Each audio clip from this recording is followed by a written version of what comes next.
So before we start off this breakdown video, I just wanted to say that part 2 of the final season for Attack on Titan was confirmed earlier today to be in winter 2022.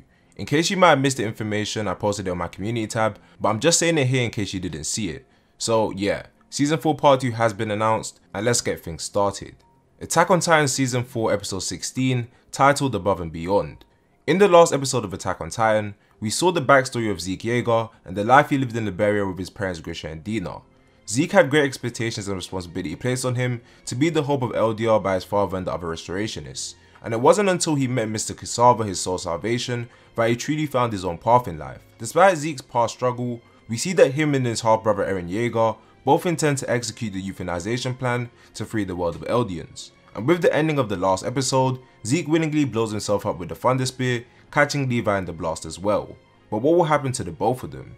So today I'm going to be breaking down and analysing this latest episode of Attack on Titan, while clearing up some things you might have missed or were unsure about. So if you guys want to see more videos like this, make sure to subscribe to the channel and check out some of my other Attack on Titan content. And since this is the last episode for now until we get part 2 next year, I want to thank all of you for tuning in to the breakdown videos for the last few months and subscribing to the channel.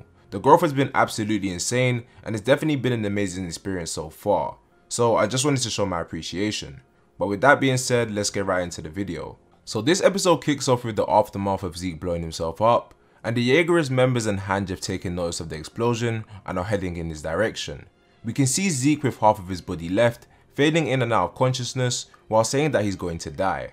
And while his vision starts to fade, he sees a small girl with a bucket in her hand looking back at him. And to clear up who this girl is if you couldn't piece things together, the girl is Ymir, aka the founder of the Titans. Even though we've had many different depictions of her character throughout the series, with her being hailed as a devil by Marley or as a goddess by the Eldian people, it was Ymir that Zeke was seeing when he was close to death. However, while Zeke seems to be finished and down for the count, we see one of the Titans that we saw him escaping on from Levi 2 episodes ago coming to his aid. And we clearly saw this Titan getting ripped to shreds by Zeke to be used as ammunition against Levi, but as a lot of people noticed with the end of the Zeke and Levi fight, one of the Titan corpses was moving, and this same Titan came back for Zeke, ripped open his belly and put his damaged body inside. We then return back to Shiganshina, and we can see the members of the military police giving black armbands to those who had ingested Zeke's spinal fluid, with the tragic truth becoming evident to the military members when they all simultaneously felt a shock as a result of Zeke's scream, but taking measures to identify all of those affected, as they could all become Titans at any moment. We then see Commander Pixis and Yelena discussing over the table, and long story short,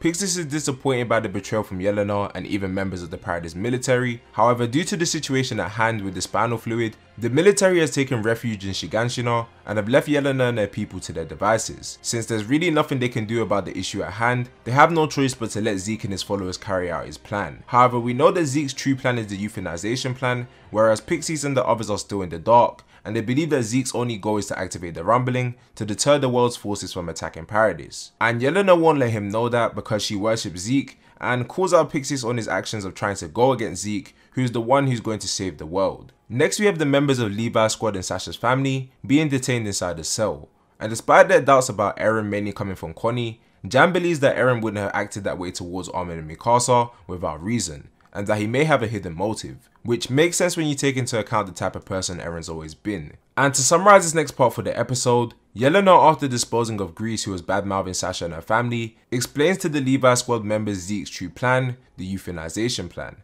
Yelena believes that Zeke and Eren will be the ones to save the world, and once the euthanization plan is executed, they just have to maintain the founding Titan and the royal family, so they can prevent the world's interference with Paradis with the rumbling, until there's no more Eldians left in the world, thus bringing an end to the reign of the Titans. We then cut to Gabi in her prison cell, and despite all the hate Gabi's gotten in this series so far, and trust me when I say I'm not defending her, but she's thinking back to the pain the Blau's family was in after hearing that she was the one who killed Sasha, and she says that they were devils and that she doesn't understand. So she's at least recognizing that the people in Paradis aren't the devils she thought they would be, or I guess you can just say that she's taken note that some of them are just normal people. But I mean, as a kid who was literally raised and brainwashed to think in a certain way, I can understand her confusion right now.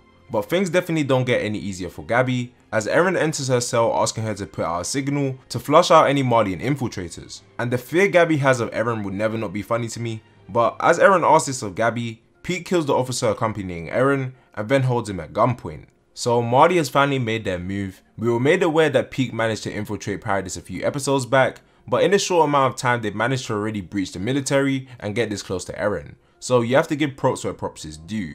After telling Gabi to point the other gun at Eren, we have this confrontation between Eren and Peak, and honestly this is another scene I've been waiting for that was executed really well. This whole episode was amazing, but this was definitely one of my favourite scenes. Peak tries to pressure Eren to take his hands out of his pockets, and she's trying to get Eren to listen to her command. And Eren instantly put her in her place by putting his head to the gun, saying she doesn't have any permission to kill the founding titan and that she can't do anything, she won't shoot. This man Eren was completely unfazed by her threats, and it was amazing to see. After realizing the situation that she's in, Peak reveals her true intentions of wanting Eren to use the founding titan's power to liberate the Eldians and destroy Marley. Noticing that Eren wouldn't make an enemy of the entire world without a plan, she says that she's willing to help Eren no matter what she has to do to try and free the Eldian people and give her father a better life, which obviously wasn't sitting well with Gabi, since another person she trusted was defecting right in front of her and her whole life's meaning was being questioned. Gabi then says that Peak and Zeke are both traitors and she points her gun at her. But Peak, and thank you Peak for doing this because Gabi honestly needs a lesson, tells her that no matter how hard they try to work for Marley, at the end of the day they're Eldians and they can never escape that. And once they aren't useful, they'll be killed off one by one. This season's start showed us that the Titans are becoming ineffective in war, and Marley, being a nation that has its power through its Titans, is becoming weak, which is partially the reason for them seeking out the founding titan in the first place, so that they remain powerful. So Gabi definitely needed to hear that because it's simple common sense that Eldians will never be free under Marley's rule, and she obviously didn't pick up on this because of the fact she's brainwashed by the teachings of Marley, which obviously isn't her fault, but it's still a fact. Eren then tells Peak to prove that she's on his side, and Peak says that if they go to the roof, she'll point out all of her allies' hiding spots. After hearing word of the intruders inside of the building, the whole of the military gather to escort Eren, Gabi and Peak to the roof, and as a safety measure they have Peak and Gabi handcuffed together, so if Peak were to transform, she would end up killing Gabi, which we know she doesn't want to do. And here's a little question for the viewers, and make sure to answer this honestly. When Peak was saying hello to the military members, who noticed Galliard amongst the crowd and who didn't? I have faith that most of you caught onto that, but I know some of you were just probably so hyped to see what happens next that you probably didn't even notice. So make sure to comment down below if you noticed or if you didn't, because I'm genuinely curious. On the way up to the roof, Eren tells the two about how Falco swallowed some of Zeke's spinal fluid, and Eren also tells Peak that he has no idea as to why Zeke has the ability to create and control Titans with his spinal fluid, but Peak calls his bluff, saying that from what she gathered in Eren and Zeke's first encounter, which we obviously know was in Paradis, he wouldn't lie to him, and that the reasoning for Zeke's unique ability is probably linked to bringing out the founding Titan's real power. And Peak definitely has good judgment and quick wit like we were told, because she connected the dots although she doesn't even know about Zeke having royal blood. With the final part of the episode, we have Eren, Peak and Gabi surrounded by the military, Jaegerists and the anti-Marleyan volunteers. Eren asks Peak where the enemy is while he's prepared to turn into a Titan at any moment. Peak then points in Eren's direction and Galliard bursts out of the ground biting Eren's leg off, and Eren transforms getting ready to fight, as we see Rhino and the Marleyan forces in the sky arrive into the battle. And with that, we come to the end of the episode.